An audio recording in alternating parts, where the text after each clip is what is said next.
Welcome to Make It Last, helping you keep your legal ducks in a row and your nest egg secure. With your host, Victor Medina, an estate planning and elder law attorney and certified financial planner. Hey everybody, it's Make It Last Radio with Victor Medina. I'm Victor Medina. Welcome back to another episode, and I'm so excited you've joined us here today. We've got a lot in store for you. I'm going to talk to you about one of my favorite subjects, trust versus wills. I'm going to share a little information about my own personal family situation. They're all teachers and what's going on with teacher investments. But before I get started, I realize that I haven't spent a lot of time talking to you about the structure of the show. I really put a lot of thought into how I'm going to be doing this, and one of the things I want to do is let you in on that so you can kind of expect what to do, how to listen to the show. So we're going to be breaking this up into 3 segments, and what we're doing is one of the segments is always going to be our today's timely topics, and I'm going to try to address something that's currently in the news that would be helpful for you to know, and then we're going to go to today's straight talk, and that's going to be our biggest education portion of it, and we're going to spend some time explaining some new concepts for you, things that you can take home with you, and then we're going to end with the today's what are we calling it? Oh, today's top tips. There we go. Today's top tips. So that's the third segment that we're going to go in and talk about practical advice for you. Now, many of the times that we're going to have the today's top tips going to be related to the today's talk. So we'll take some time explaining something and then give you something to walk away with. And then there are going to be times where we're going to have a guest on for today's talk, and the tips are going to be completely unrelated to that. So that's going to be the structure. And those 3 segments are going to be there just about every week. It helps me plan out everything as we're going to be talking to you, and helps you understand that you're going to have something that you're going to learn on, be current events, something that's going to go deep on, some new planning subjects that we're going to talk about, and then we're going to end up with some practical tips. And if you stay tuned with us in every episode, that's what we're going to promise to give you, absent a few, dalliances every once in a while. Maybe I can go in a different direction just to keep things interesting. But for the most part, that's what we're going to be doing. Now, in today's first segment, talking about the timely topics, I want to talk a little bit about the attack on retirement accounts for teachers. Now, this is a subject that's very near and dear to my heart because in my family, there are a lot of teachers and people in public education. Now, my parents, they divorced and remarried. I'm very close with all 4 of my parents, and I consider them all to be, I got 2 mothers and I got 2 fathers. That's the way that I think about it. But just to keep things clear for you, the listener, I have my mother, and she was a school psychologist. She was a teacher, then a school psychologist, and then an administrator. It's been about 30 years in public schools in Connecticut. And my stepfather, he was a special education teacher for over 30 years. My stepmother was a librarian and a media technician in the public schools. And then my father was a teacher and then a college professor teaching sociology, and that has been his career. Then I married a school psychologist. Now, those of you who've been listening attentively, so with your mother's a school psychologist and your wife is a school psychologist, there's got to be some deep-seated meaning to that, and well, there might be, but the most important part about that is that my mom introduced me to my wife because they were co-workers together, which works out great in my family because it means that my wife comes with the ultimate seal of approval, and I say to my mom, you chose her, she's your choice here, no complaining at all. Which she never does. So my wife's a school psychologist. My sister's a special education teacher. There are a lot of people that are involved in the public schools, and education's a big commitment. Within the family, helping people out. Even a commitment of mine. I'm educating people here because I just feel so strongly on it. But within the public education realm, there are people who are working towards a pension as part of their retirement, but they're also the opportunity to save money. And if you've been paying attention to the New York Times, there was a series of articles that came out, basically really examining deeply 403B plans and the advice that it's given in there and how advisors get in to sell these teachers some really, really bad investments. Now, 403Bs are an interesting class of retirements because some 403Bs are covered by the ERISA laws and therefore will be covered by the DOL fiduciary law, which we've discussed in prior episodes. In fact, I think the last episode we talked about that. But the 403Bs that are covered in K through 12 public schools are not covered by that. So what it means is that when the new DOL regulation comes in, there are going to be teachers and people who work for school systems thinking that this new law protects them, and it doesn't. And it's really a shame because when they're looking for advice, the way that they seem to get it is that whoever is the darling of that school district sets up shop in the cafeteria one day and they tell you, oh, well, the investment professional's here and they want to talk to you about investments in your 403B. And you sit there and you sit across from somebody who comes with, almost a stamp of approval by the district because they're there. But there's no disclosures at all about the relationship that they're in with you. There's no disclosures about whether or not they're working in your best interest. And what they're recommending tend to be investments that don't serve you. There are these terrible variable annuities that cost a lot in fees, and you don't think anything of it because if this person's recommending that it must be the right thing for you. You know, this has gone so far that in Connecticut, a representative has introduced a bill requiring more and more disclosures by retirement plan salespeople about their conflict of interest. Okay? So if you are a teacher or if you know a teacher who works in the district, tell them to visit with a fiduciary level investment advisor, sort of like what we do for our clients, to get a second opinion. When we've gone in and examined the statements in here, we've been able to pull out all of these embedded fees. One of the most frequent recommendations is in the form of a variable annuity. In fact, there's one company that's mentioned in the New York Times articles that has really been highlighted for recommending this product over and over and over again. Now, if you don't know anything about variable annuities, by the way, don't feel bad. You're not alone. That's most people. But it's been said that annuities are not purchased, they're sold. So people tell you all about their benefits and you decide to buy one, but you would never go up and order one if you were given the option. And part of the reason for that, if you have all of the information, is that these variable annuities are essentially insurance products that wrap around investments. And everyone's got to make money. The insurance company's got to make money, and the investments themselves have got to make money. So what you have is a double layer of fees.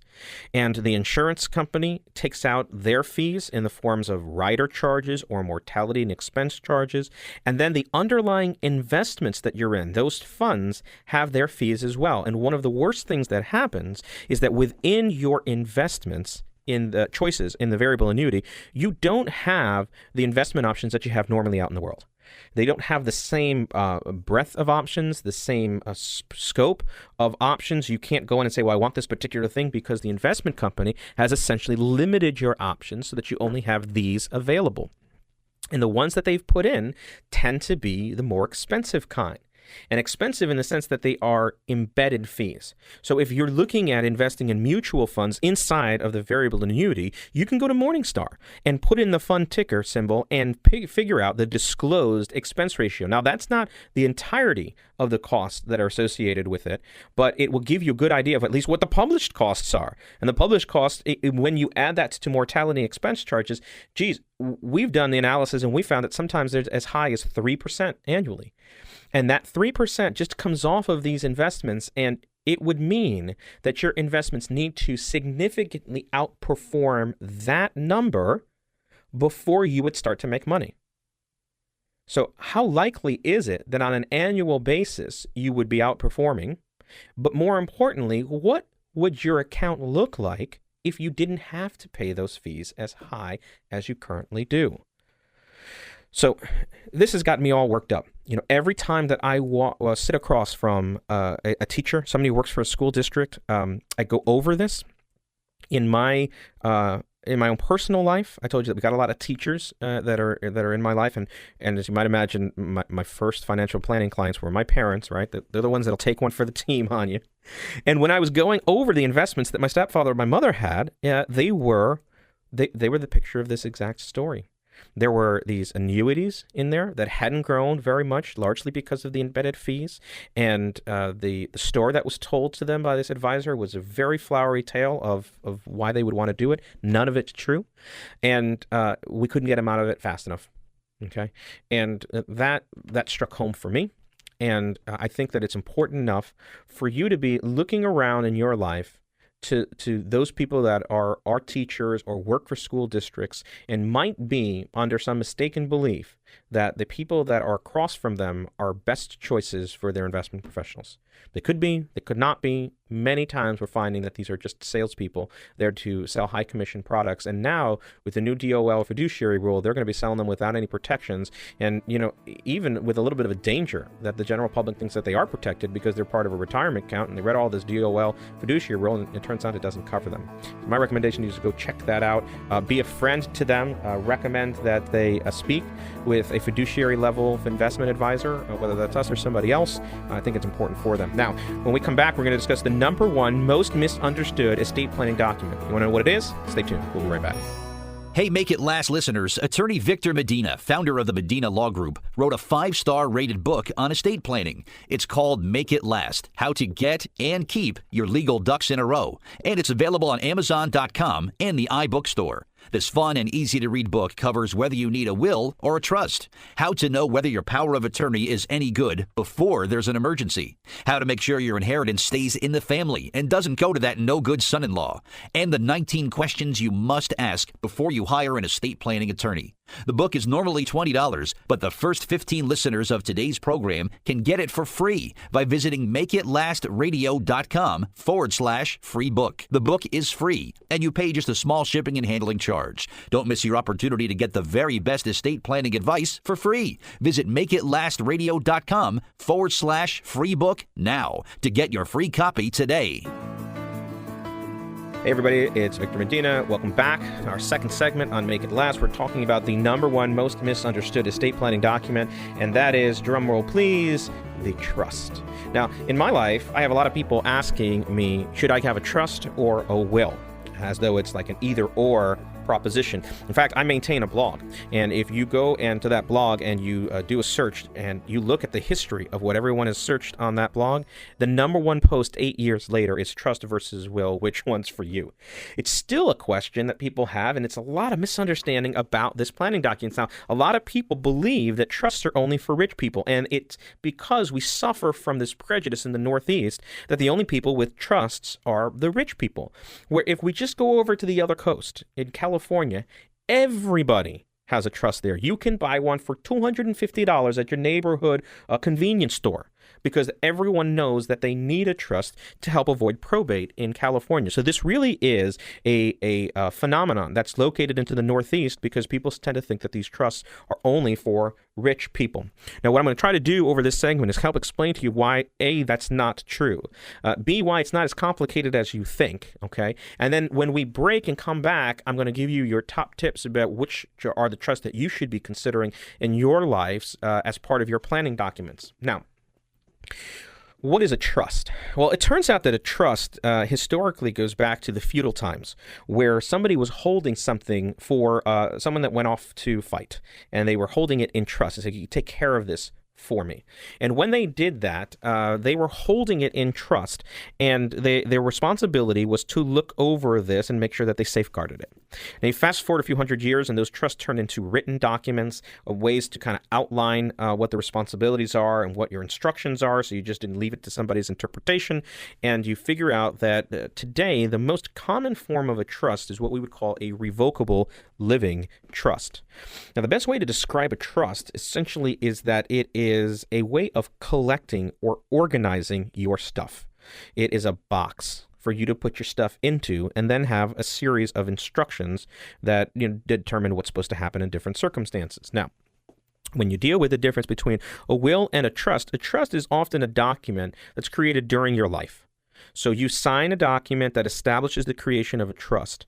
A will is a document that you sign during your lifetime, but it's only effective when you die. The only point in time where we figure out whether or not your will is any good is after you've passed away. And then we have to submit it to the surrogate and get it approved. And it works very well as a death planning document, but it only covers a limited number of assets. So if we're thinking about the difference between a trust and a will is only going to cover those things that you own in your individual name. So if you have stuff that are bank accounts, and if you have title to property that you might hold individually, your car, bonds that are in your individual name, a will is going to address those assets. But a will is not going to address assets like your IRA or 401k. It's not going to address your life insurance. It won't address any annuity contracts. It will not address anything that is a jointly held asset. So if you have an account in more than one name. So if you have any kinds of those other assets, they're not going to be affected by your will. And in fact, you could sign a will that says to do one thing after you're gone. And then these other assets, which we might call beneficiary designation assets, specifically things like the life insurance and the annuity contracts and IRAs, they're just going to go according to those contract terms.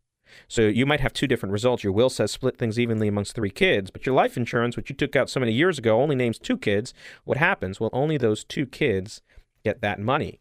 So you can have an oops in there. And so the trust serves to help collect all of this stuff under one umbrella. You would not ever, ever, ever, ever name your will or your estate as the beneficiary of those other assets. There's too many bad tax consequences from doing so, and it never makes sense to do that.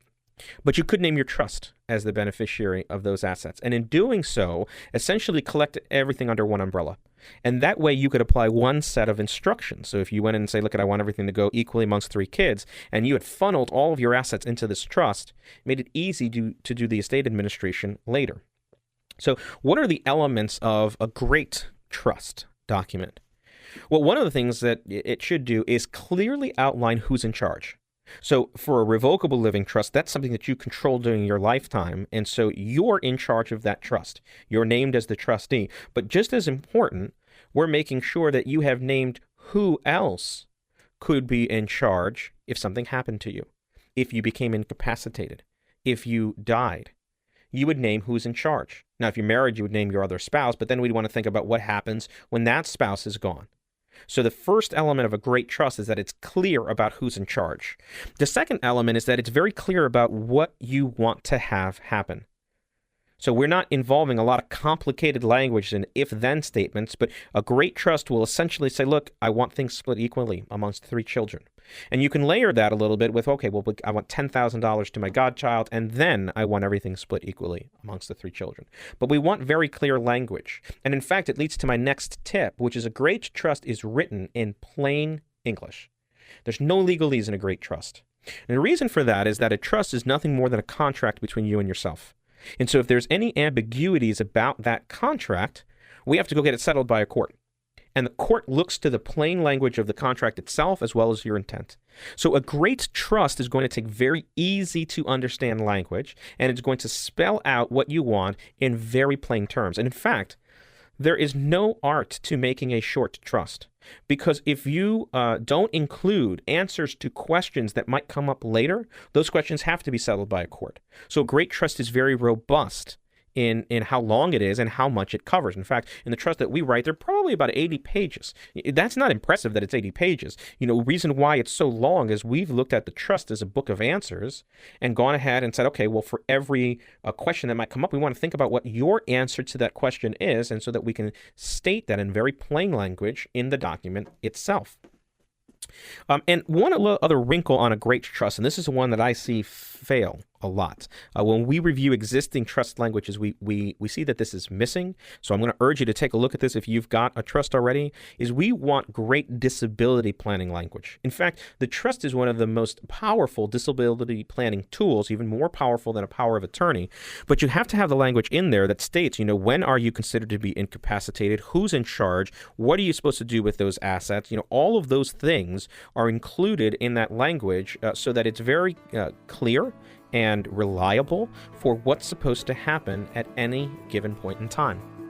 So those are my tips for a great trust, the elements of a great trust. And when we come back, we're going to talk about the 4 essential trusts that you have to consider as part of your estate plan if you're reviewing these things. These four trusts that you absolutely have to think about putting into your plan, and we'll discuss those when we come back from the break. Hey, it's Bert. I hear a lot from people that the one asset they're most interested in protecting from the devastating cost of assisted living or nursing homes is their own home. The team at Medina Law Group can meet with you to discuss options to help protect that home, including their special Home Sweet Home Trust. It's designed specifically to protect the value of your home in the event that you need long-term care in the future. Just call the experienced elder law attorneys at Medina Law Group at 609-818-0068 to learn more, including your chance to schedule a free consultation. You can also visit MedinaLawGroup.com to learn more about protecting your assets and the Medina Law Group team. For peace of mind and a solid foundation, call Medina Law Group at 609-818-0068 or visit MedinaLawGroup.com. Everybody, welcome back to Make It Last with Victor Medina. When we took a break, we were talking about the elements of a great trust, and I promised you when we came back I was going to talk to you about 4 trusts that you absolutely need to consider in your life. So we're going to go right into those. Now, the first trust we've already discussed in the prior segment, but I want to go a little deeper about why it is a great tool, and that is a revocable living trust. Now, a revocable living trust, as I said, is the most common version of a trust. Most people who have a trust have this kind of a trust because it is a great organizational tool. Now, what I say to people is like, look, you've got a lot of cats running around in your life, and these are your assets and your desires about what you want to have happen. You might have accounts over on the left-hand side, on the right-hand side, different kinds of accounts. A great revocable living trust is essentially a way of herding those cats in your life in one spot while you have the time to do this planning. So we're going to want to think about a revocable living trust as essentially an open top box. So it sits there as an organizational tool where we've collected everything, and then we just give some good life planning elements to that kind of document. We're going to say who's going to be in charge after you're gone. We're going to talk a little bit about what might happen if you're disabled, but we're also going to talk about where your stuff should go when you're gone. And so a revocable living trust is a very elegant way of collecting your stuff, your assets, and putting it in one spot. And one of the reasons why it is a great tool and so powerful is that if you need to make a change later in life, it's easy to make the change once in the trust as opposed to having to go to all of these different assets and make changes along the way. If you recall from the last segment, we talked about the difference between what a will covers and what a trust covers, and a will only covers a limited number of assets. So if you only make a change to your will, you could have a different result if you don't also go ahead and change the beneficiary designations on those assets. It's really inefficient to do that work twice. If you have collected everything into this revocable living trust, if you want to make a change about where your stuff's going or who might be in charge, you can just do it at that level. And that change essentially would help cover everything. Now, you might think to yourself, well, geez, if I sign a will, how many other documents might I have to sign during my lifetime, and how many times do I have to change it? Well, the answer is I don't know, but we want to build in the flexibility to be doing it regularly. There are 3 things that could change throughout your life, and those 3 things could affect your estate plan. The first is that you could have different personal and financial circumstances. So the idea there is that your assets could change, people in your lives could change. You could go ahead and have somebody get married, get divorced, pass away, new kids, new grandkids. All of those are changes which could affect the way that you have your plan designed. The second thing that could change is that the state of the art or the technology around doing planning could change. Now, we're not talking about actual computers or anything like that, but it could be that within trusts, I'll give you a good example. Trusts these days, good ones, include these things called trust protectors. We'll spend a whole other program talking about that. But that wasn't the case 20 years ago. It wasn't the case 10 years ago that they were automatically included. So when we're in there, you may want to be able to make adjustments so that the planning document that you have is the most state-of-the-art, is the most up-to-date kind of document. Now, the third reason is the most important reason, which is that the laws themselves and the taxes around those could change. We've seen that happen even here in New Jersey. New Jersey has had a recent repeal of the estate taxes, where in the year 2018, there will be no estate taxes. But already we are hearing rumors that after the governor has changed over, we'll see that come back with another exemption that will go from unlimited to some other number. Well, geez, if you put all your eggs in a basket that said, I'm never going to have an estate tax again, you may need to make a change on that. And in fact, your planning could go upside down if you rely on the old document. So it is important to make sure that you have the ability to update your documents over time, and a revocable living trust is a great way of doing that. Now, a second trust hasn't really been explained on the show yet, but it's one of our most powerful planning tools for people that are looking to protect assets in case they need to go into an assisted living or a nursing home situation. And that is our Home Sweet Home Trust. So we use this trust to help protect the home, because for many people that might be the single largest asset that they have. That all of the equity that has accumulated in there is one of their best sources of retirement if there's an emergency that happens. It's the thing that they're most concerned about protecting to make sure that they can't get thrown out of the house or nothing bad would happen to that. And so protecting that kind of asset, that home, that in a Home Sweet Home Trust is a great way of making sure that if you need assisted living or nursing homes in the future, that asset is protected. Now, there are a whole bunch of rules around that. You have to start that planning with enough time before your assisted living facility stay or your nursing home requirement. You need to You need to transfer the title to that home inside of that trust, and you need to think about a whole bunch of tax planning consequences that come with that. But we find that that trust is a better tool than, for instance, transferring it to your kids' names. You know, some people say, well, look, I'm just going to put my daughter's name on the trust. And, geez, I just put my hands up in the air and say, stop. No, don't do that. That's probably the worst thing that you can do. Because if you put the home in the name of your daughter, and even adding her name to the deed, essentially what you've done is given that home to her. And when you give that home to her, anything bad that happens to her happens to your home. You know, if she gets into a car accident, that home's not protected. If there's a judgment that comes later, they can force sale that home. Sheriff can sell that home because it's just investment property. So she doesn't need that to live. It's not protected the way her home personal residence is protected. And a second reason has to do with tax planning. If you give her that home, she didn't pay anything for it. When that home sells later, either because you've passed away or you just want to sell that home, she has to owe all the capital gains on the difference between the sale price and what you bought it for, times 15% on a federal level. So if we want to avoid those tax planning consequences, this Home Sweet Home Trust is a great tool to do that. Now, there's two additional trusts that are related in the sense that they help protect an inheritance. These are not trusts that you put in place to help you. Right? The first two trusts are about you. The Revocable Living Trust, great organizational tool for you, disability planning for you. The Home Sweet Home Trust helps you protect that asset in case you get sick. But these other two trusts are really about an inheritance.